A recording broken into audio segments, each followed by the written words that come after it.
God is good, and with each day that passes brings us a day closer to the launch of Pantheon Rise of the Fallen. This is the Nathan Napalm channel, and if you're new here, please consider subscribing, especially if you're interested in MMORPGs, especially Pantheon Rise of the Fallen. Of course, we also cover CRPGs, RPGs, JRPGs, and all that sort of thing. Today, guys, we're going to be talking about the Druid class in Pantheon Rise of the Fallen. This is a really cool, unique class that I'm really looking forward to, and I think we're going to see a lot of Druids running around in the wilds. So before we begin though, I'm going to give a big shout out to the members of Napalm. Thank you so much for keeping this channel alive and supporting me here on my journey on YouTube. And if you're interested in becoming a member, please click the join button down below for more information and a list of perks. Alright, let's get started, guys. So the Druid. At its core, the Druid is a light-armored mystic who is able to draw out aspects of the natural world and imbue them into other living things or project them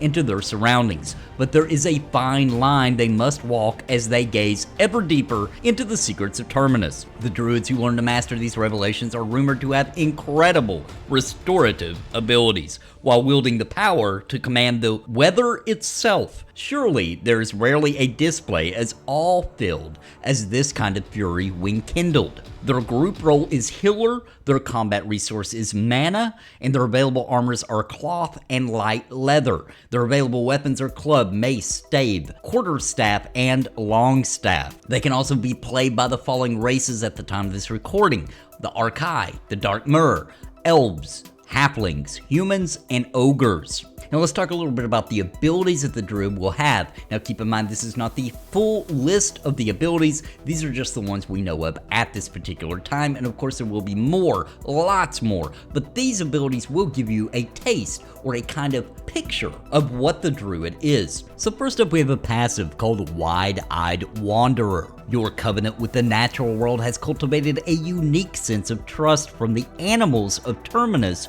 making most of them unlikely to attack you unless provoked. So this will be very interesting because a normal beast, a normal animal out in the wild that normally would aggro and attack you, if you're a Druid, it probably won't. And trust me, in a world like Terminus, that's going to come in handy in a lot of situations where there's dangerous, poisonous snakes and wolves and all kinds of beasts out there trying to destroy and eat you.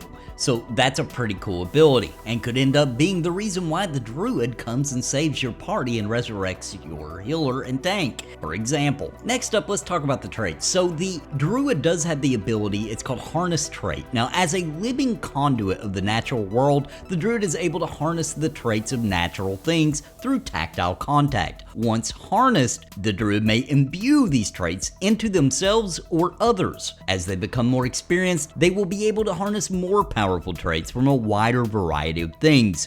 Each Druid can have only one kind of trait active on a target at a time. Now let's talk about these traits, the ones that we have examples of so far, and what they do. So first up, we have the imbue trait, Speed of the Black Wolf. So imbue the Black Wolf's speed and agility into an ally, increasing their movement speed. So the Druid can increase your speed, Sow, as many of you know it, except for this would be more like Sobble, or you could just forget the color of the wolf and call it Speed of the Wolf, and then it is still Sow, and I think that they did that on purpose. And the other trait that gives an example of is Swift Gill's Fin. So this imbues the aquatic nature of the Swift Gill into an ally, increasing their swimming speed and allowing them to breathe underwater. Now, do not worry, I already know what fans of this channel is already thinking. Wow, I can keep Winter alive. Well, let me tell you, she's going to play Dark Mirror and they can breathe underwater anyway. But if she decides to play an elf, she will always request there to be a Druid in the party to do this. So it's pretty cool. You can swim faster, so it'll be really good for just getting around the world, but also to escape maybe an enemy, and also being able to breathe underwater. Pretty cool, and I have a feeling that as detailed as this game is, there's going to be places where it's going to be really hard to get to unless you go through channels underwater, deep underwater caverns and all that kind of thing, and you're either going to have to be a Dark Mirror or have this or a potion that gives you the ability to breathe underwater and that kind of thing. So really like these kind of things because I do feel like the Druid has a lot of abilities, especially if you look at the old list, that have to do with exploration and the world itself and contending with it, which makes sense because they're a Druid, right? A Druid is an earthy kind of mage. So I really think that fits and is awesome. Now with the available traits that we know of so far out of the way, let's continue on with their abilities. So we have Burden Fire Seed. Impart a mystical seed to an ally, absorbing incoming damage up to a certain limit. When this amount is reached, this seed will bloom and heal your ally for the amount of damage it absorbed.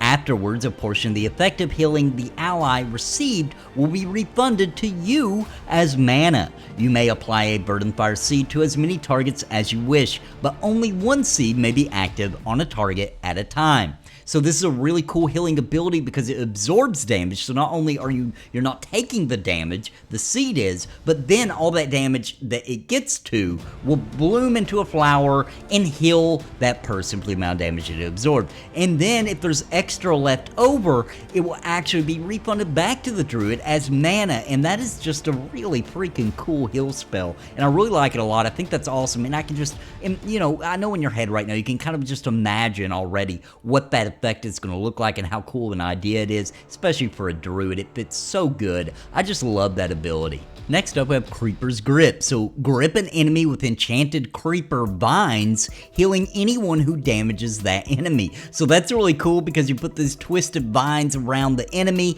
and when people attack that enemy, they get healed. I love it. It's awesome. And now we have Nature Shroud. Gather nature energy around yourself, forming it into a mystical cloak. This cloak makes you invisible to living, non-magical targets and can be used indoors. So I really like this, a little invisibility that you can get from the Druid, which is once again going to make the Druid an awesome powerhouse for getting into a dangerous area or getting an entire party into a dangerous area. Just beware though that it will not work on the undead, a ghost type, or something like that, as well as magical enemies. Next up, we have Herod's Flame. Ask Herod to heal an ally with a surge of Burden Fire. So here you have an actual, just standard kind of heal spell. And then next up we have Herod's Chrysalis. The Druid asks Herod to protect an ally from death. When this ally takes damage that would kill them, Herod prevents their death and seals them in a protective chrysalis. While inside the chrysalis, the ally cannot be damaged and will emerge with a portion of their health and mana restored. So this is for those oh snap moments where they can protect this person from dying with Herod's Chrysalis. Now of course,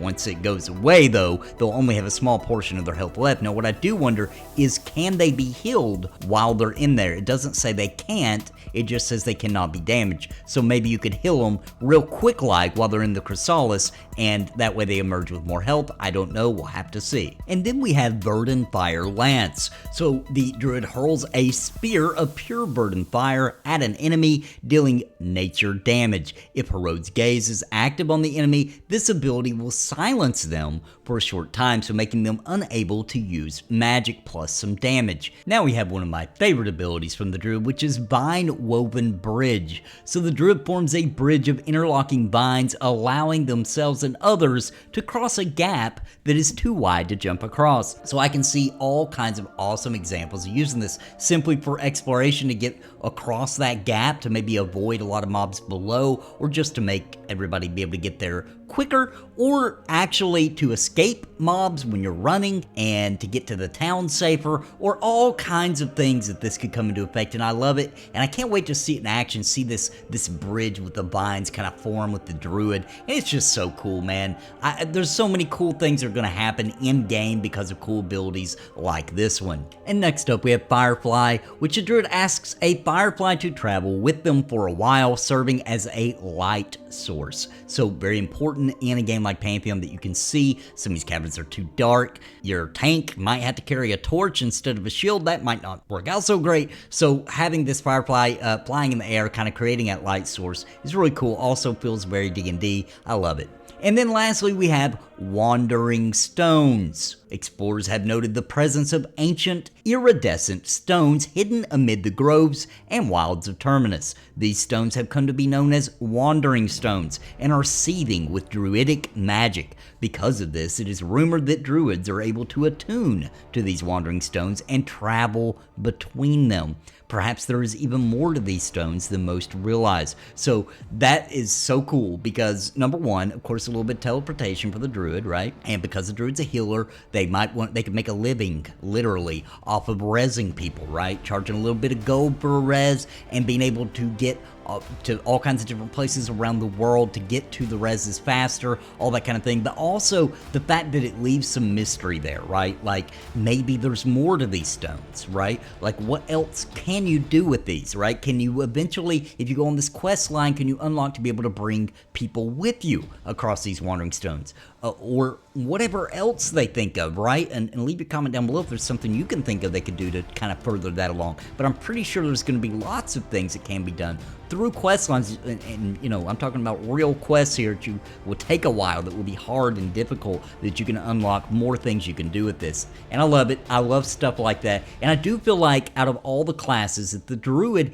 is the most exploration loving class. It just feels so good, and the way that they took Druid, which is a nature mage, as I said before, and made it actually feel that way with these abilities. And I'm sure once we see the full ability list in the game, if you're going to play a Druid anyway, then I'm sure it's just going to get better and better and even cooler and cooler. But this is a very good snapshot, not all the abilities obviously, but a very good snapshot of what the Druid is. Notice all the abilities that are confirmed at the time of this recording. Guys, I hope you enjoyed the video today, and let me know down below, are you planning on playing a Druid? Are you hung up between the Druid and another class? Have you played Druid in EverQuest or other MMOs? Let me know all that in the comments down below, and I hope you enjoyed the video today. And guys, I want to give one more big shout out to the members of Napalm. Thank you guys so much for your support. It really means so much to me, and it really keeps this channel going. Thank you. And if you're interested in helping support this channel, please click the join button down below for more information and a list of perks. And until next time, guys, God bless and happy gaming. Please listen to what I say. I've been making videos all day. It's a video buffet, you can even hit replay. But please just subscribe. I can't even describe being part of my tribe. I'll even offer you a prize, but please just subscribe and hit the bell notification too.